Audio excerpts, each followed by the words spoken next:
नमस्कार, आपण पाहताय लोकसंदेश न्यूज आणि मी स्मिता यादव. पाहूयात काही विशेष घडामोडी. धोम धरणग्रस्त संघर्ष समिती पश्चिम भाग वाई तालुका यांच्या वतीनं धोम धरण परिसरात धरणग्रस्तांच्या न्याय हक्कांसाठी एकदिवसीय ठिय्या आंदोलन करण्यात आले.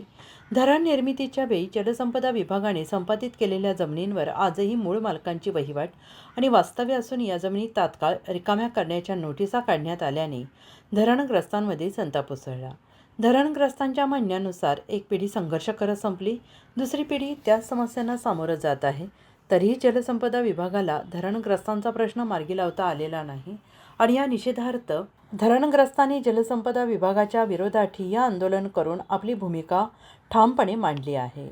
या आंदोलनात पुढील 3 प्रमुख मागण्या जोरदारपणे करण्यात आल्या. संपादित भूभागातील उर्वरित जमीन मूळ मालकांना तात्काळ परत मिळावी.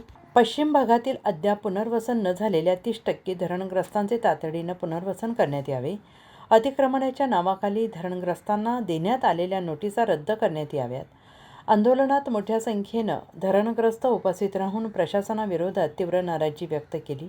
संघर्ष समितीने जलसंपदा विभागाकडून तात्काळ निर्णय घेण्याची मागणी केली असून अन्यथा आंदोलन उग्र करण्याचा इशारा दिलेला आहे आणि या आंदोलनास शिवसेना तालुका प्रमुख रवींद्र अप्पा भिलारे, माजी पंचायत समिती सदस्य विक्रांत भैया डोंगरे, शिवसेना नेते विकास शिंदे, युवा नेते आनंद चिरगुटे, युवा नेते स्वप्नीलभाई गायकवाड, अशोक आबा मांढरे, रोहित वाडकर, पश्चिम भागातील पंचक्रोशीतील नागरिक मोठ्या संख्येनं उपस्थित होते.